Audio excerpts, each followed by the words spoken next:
नमस्ते, स्वागत है आपका इस वीडियो में। और आज है क्या है, आज संडे है 10th of July. So I hope आप सब सही है, मस्त है, स्वस्थ है। सो आज हम बात करेंगे कि इकोनॉमिक टाइम्स में क्या क्या इंपॉर्टेंट चीज़ है, किन चीज़ों पे आपको ध्यान रखना है। और श्रीलंका का हालत जो है, जैसे आप देख पा रहे हैं, बहुत ही ख़राब हालत है। सिमिलरली बिकॉज वहाँ पे द कंट्री हैज़ बेसिकली, उसका इकोनॉमी जो है वो टूट चुका है। तो ये प्रॉब्लम यहाँ पे आपको समझना पड़ेगा as a investor, as a C students, क्योंकि बहुत सारे, मैंने कल क्वेश्चन पूछा था, आप कहाँ से, आप क्या करते हैं, आप स्टूडेंट हैं, आप ट्रेडर हैं, इन्वेस्टर हैं, या मतलब कहाँ से है, थोड़ा सा मुझे कमेंट सेक्शन में बताइएगा। और उसी के साथ साथ thank you for watching this video. अभी आई थिंक 400 सब्सक्राइबर हो गए। So I am really grateful to you, I am really thankful to you. आप हमारा चैनल देखते हैं तो लाइक शेयर सब्सक्राइब कीजिए। उसी के साथ साथ अगर आप हमें सपोर्ट करना चाहते हैं फाइनेंशियली, तो आप भी हमें सपोर्ट कर सकते हैं। So we can make more and more videos on this. तो दैट्स अबाउट इट। तो यहाँ पे जैसे आप देख रहे हैं, श्रीलंका में बहुत ख़राब हालत है कि वहाँ पे उन्होंने प्राइम मिनिस्टर के घर में जो है आग लगा दिया है। So this is what happens when you are completely dependent on forex, या आप एक्सपोर्ट, आपका जो लोकल इकोनॉमी है वो सस्टेन नहीं कर पा रहा है। वहाँ पे कुछ economic, local economy is not working, it's not good. तो इसमें प्रॉब्लम ये हो जाता है कि आप हमेशा बाहर के लोगों के ऊपर डिपेंड करते हो, बाहर के इकोनॉमी के ऊपर डिपेंड करते हो। तो इसमें because world economy changes radically and randomly, कभी भी चेंज हो सकता है। कोविड की वजह से चेंज हुआ है, 2008 में चेंज हुआ था। उसमें क्या होगा कि अगर आपका लोकल इकोनॉमी बाहर की इकोनॉमी की वजह से डिस्टर्ब होता है और यहाँ पे डिस्ट्रॉय होता है, so obviously people are going to go crazy and civil war शुरू हो जाएगा। So I hope there will not be any civil war, because अभी जो मिलिट्री है they might be fighting off, वहाँ पे अपना अपना सब फैक्शन बना लेंगे, फिर दंगे शुरू हो जाएंगे। जो श्रीलंका में अगर नहीं होता है, बट इंडिया में बहुत ज़्यादा ये होने का चांसेस है, क्योंकि ऑलरेडी यहाँ पे lot of differences are there. ये दंगाबाजी जो है इंडिया में बहुत ज़्यादा होने के चांसेस है। And I am really hopeful that ऐसा ना हो, but India has all the elements जहाँ पे आपका जो है रायट, दंगे, सिविल वॉर जैसे सिचुएशन शुरू हो सकते हैं। और नेक्स्ट न्यूज़ जो है, इलॉन मस्क ने जो है ट्विटर वो परचेज नहीं करेगा। बट अभी इसमें प्रॉब्लम ये हो जाएगा ट्विटर के लिए, दैट ट्विटर के ऊपर बहुत सारा लॉसूट अभी लगने वाला है। And I am pretty much sure that जो Elon Musk, he never had any intention to buy Twitter. What he wanted to do is destroy the company, and I think he is almost there. क्योंकि उसने क्या किया था, उसने दिया था $44 billion का जो है ऑफर उसने दिया था। $44 बिलियन ऑफर देने के बाद फिर वहाँ पे आपने देखा था कि उसका जो स्टॉक है वो टेम्परेली क्रैश हुआ था, फिर उसका जो स्टॉक है टेम्परेली ग्रो हुआ था। So what right now he will be doing is, right now वो अभी उस पूरे स्टॉक को जो है क्रैश करने वाला है। And again he is going to launch his own company, और either he is going to buy it out, जिसको हम कहते हैं हॉस्टाइल टेक ओवर। जब भी आप किसी पब्लिक कंपनी को टेक ओवर करते हो without the will of the existing promoters, और जो ऑलरेडी कंपनी चलाते हैं, तो उसको हम कहते हैं hostile take over. Hostile take over में जैसे आपका माइंडट्री का कुछ महीनों पहले आई थिंक हुआ था, ऐसे बहुत सारी कंपनीज का जो है हॉस्टाइल टेक ओवर हो जाता है। तो यहाँ पे most probably I think Twitter is going towards hostile take over, जहाँ पे उसका जो स्टॉक प्राइस है आई थिंक $19 है, वो आपका अराउंड $10 या $12 तक जाएगा। तो वहाँ पे जो है इलॉन मस्क पब्लिकली बोलेगा, भाई जिसको जिसको स्टॉक बेचना है, मैं आपको एक प्रीमियम में दे रहा हूँ, मैं आपको $19 में दे रहा हूँ सबको, आप अपना जो स्टॉक है मुझे बेच दो। And pretty much sure that a lot of people will be willing to exit Twitter, because Twitter is going to crash and Twitter is going to be destroyed by this deal. तो legally या illegally दोनों तरीके से जो है Twitter का हालत ख़राब होने वाला है। So that thing I think जो मैनेजमेंट है ट्विटर का, not I don't think Twitter का management they are bothered about the company's growth और सर्वाइवल, बट आई थिंक जो इन्वेस्टर्स है they want to get out of the deal, and I think they will take the deal. सो कल आपका जो news देखा था कि अब वहाँ पे जो 5G का जो ऑक्शन होने वाला है, 5G के ऑक्शन में अडानी बाबू भी घुस रहे हैं। तो यहाँ पे अभी उनको पूछा गया था कि भाई आप 5G में क्यों आ रहे हो, अब तो दूसरे को मतलब ऑलरेडी है यहाँ पे प्लेयर। तो not making any consumer mobility for a, consumer mobility for a मतलब हम 5G नेटवर्क में नहीं आएंगे। बट यहाँ पे उन्होंने ये नहीं कहा है कि भाई जो एग्जिस्टिंग कंपनी है उसके साथ हम काम नहीं करेंगे, ऐसा तो नहीं कहा है। तो यहाँ पे ये चीज़ आपको समझना पड़ेगा कि Adani group Saturday plans to participate in 5G spectrum auction, जो आपका जुलाई 26 में होगा, but it does not intend to enter in consumer mobility space currently dominated by likes of Reliance Jio and Bharti Airtel. बात समझ रहे हो? ये आपका इंडिकेशन होता है कोई डायरेक्टली घुसने नहीं वाला है। उस दिन मैंने क्या कहा था, उस दिन मैंने ये कहा था कि वो डायरेक्टली नहीं घुसेगा। What they will be doing is वो बैकडोर एंट्री करेंगे। बैकडोर एंट्री कैसे करेंगे कि वो कहेंगे कि भाई हम वीआई के साथ यानी वोडाफोन के साथ हम मिलजुल के अब खरीदेंगे। वोडाफोन को वो बोलेंगे कि भाई आपके पास पैसा नहीं है, मैं आपका जो डेट है वो मैं खरीद लूँगा, let me participate in 5G। आप करो, you be my face and I will be operating the company from पीछे से मैं चलाऊंगा। सो this is how it works. And directly जब भी आप घुसते हो तो बहुत सारे इश्यूज होते हैं, कंप्लाइंसेस होते हैं, नया कंपनी लॉन्च करना, लाइसेंसेस लेना। टेलीकॉम में you need it takes a lot of time, but already अगर एग्जिस्टिंग कंपनी या एग्जिस्टिंग किसी सिस्टम को अगर आप ले लेते हैं, उसको टेक ओवर कर लेते हैं, so it becomes more easier for you. So this is where I am pretty much sure they are going. And because Vodafone का हालत बहुत ख़राब है, I think they are going to take over Vodafone और rather become a promoter of Vodafone India. और एक problem जो हो रहा है स्पेशली वर्किंग कपल्स के अंदर, divorces among pros zoom amid pandemic gloom. तो ये चीज़ जो है I think it's a good thing and a bad thing for our culture, for our couples, but good thing for a lot of जो psychiatrist है, जो mental issues को लेके या साइकाइट्री को लेके काम करते हैं, उनके तो बल्ले बल्ले हैं। उनके क्लिनिक में काउंसलिंग ये सारी चीज़ें जो होती है, क्योंकि अभी प्रॉब्लम हमारे ये हो गया कि हमारे पहले दोस्त थे, आपका जॉइंट फैमिली था, तो कोई भी अगर इशू होता था हम अंदर में बात करके उसको सॉर्ट आउट कर लेते थे।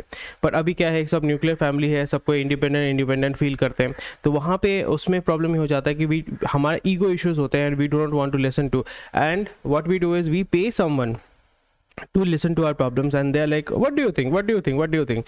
तो ये चीज़ आपको समझना पड़ेगा as an industry, it's not very good for our culture, because slow इसमें एडवांटेज ये हो जाता है कि हमारा जो पर्सनल कंजम्पशन होता है वो बढ़ता है, because individually you aspire a lot of things.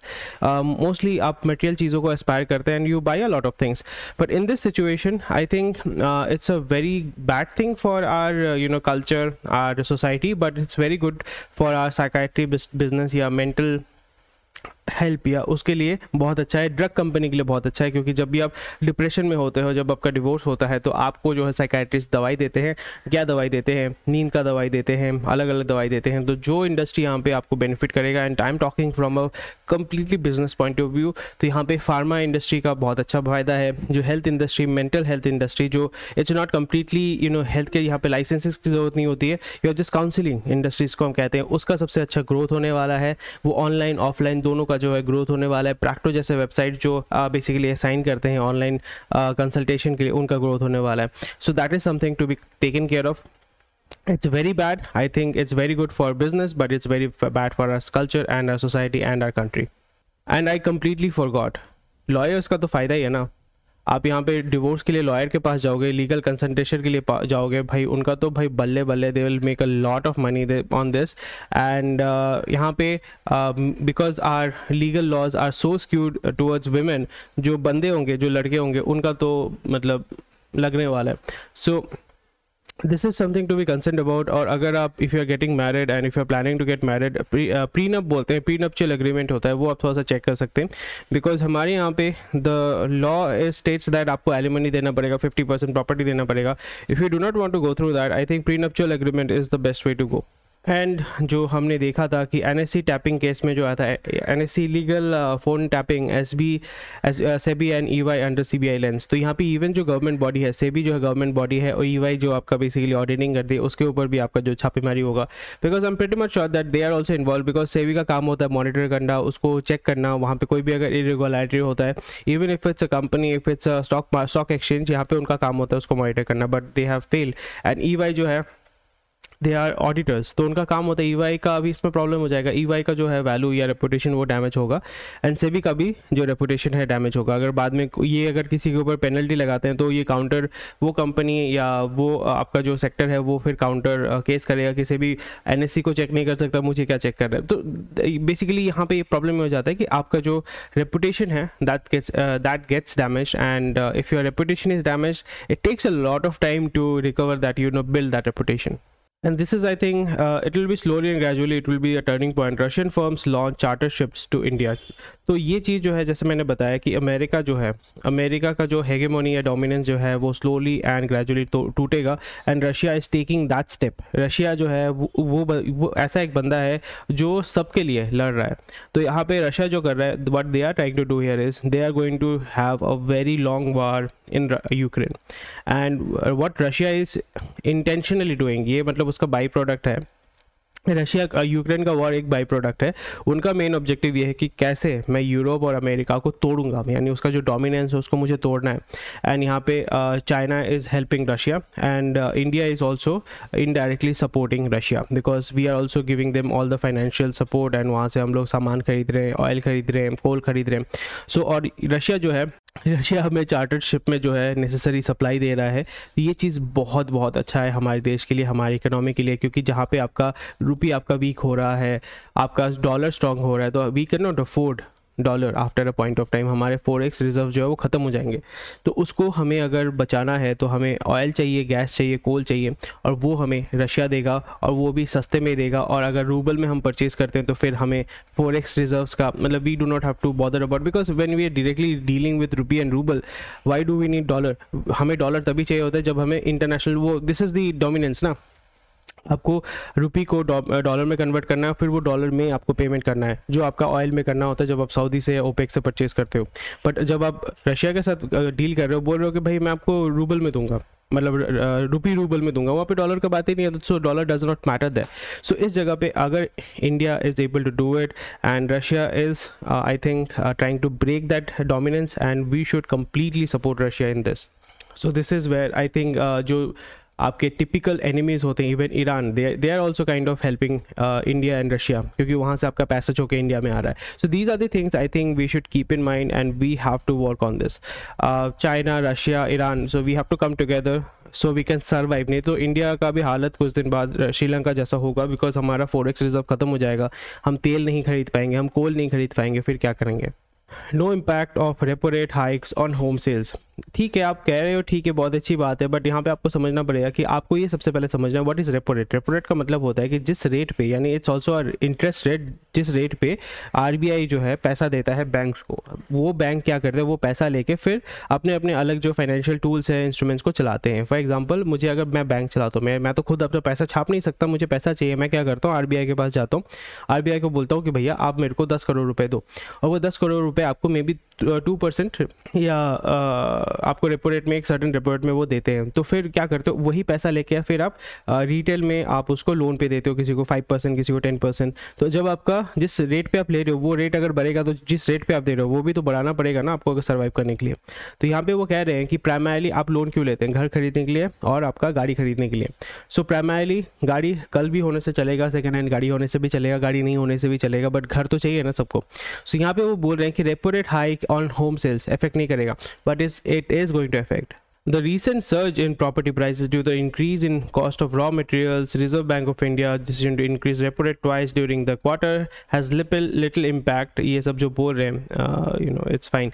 आप बोल सकते हैं, but over a period of time it is going to affect because the loans, जो retail loans है उसका जो value है वो बढ़ेगा. क्योंकि आप यहाँ पे बोल रहे हो कि जो raw material है या ये जो चीज़ें हैं इसका repo rate से मतलब I don't find any relation, क्योंकि raw material का जो प्राइस तभी बढ़ेगा या आपका जो इक्विपमेंट का सीमेंट का प्राइस तभी बढ़ेगा when you importing certain things, उसका वैल्यू बढ़ रहा है, इन्फ्लेशन बढ़ रहा है. That's the primary reason.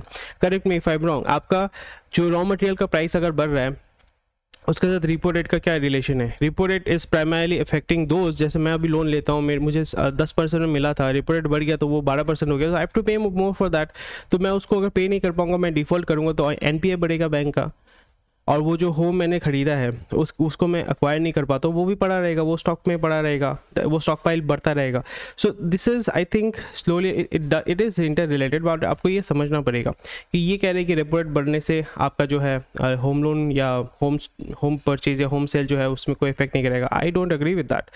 Yes, raw material का प्राइस बढ़ रहा है, बट अगर आपका लोन का भी प्राइस बढ़ेगा, so people will not be able to afford it. Tata Motors hikes price of his passenger vehicle, वो तो करना ही है, कुछ नहीं कर सकते हैं. They are also increasing the price and after a point of time I think people will slowly and gradually move towards more towards used vehicles. DMart quarter 1 profit jumps to 642 crore और यहाँ पे consolidated net profit 642 crore, help by a very good recovery in overall sales comparatively low year on year base. और यहाँ पे net profit last year में 95 करोड़ था, अभी जो है revenue from operations up 93%. Wow, against 5000 crore. बहुत अच्छी बात है, 100% जो है वो ग्रोथ हो रहा है, which is very very good.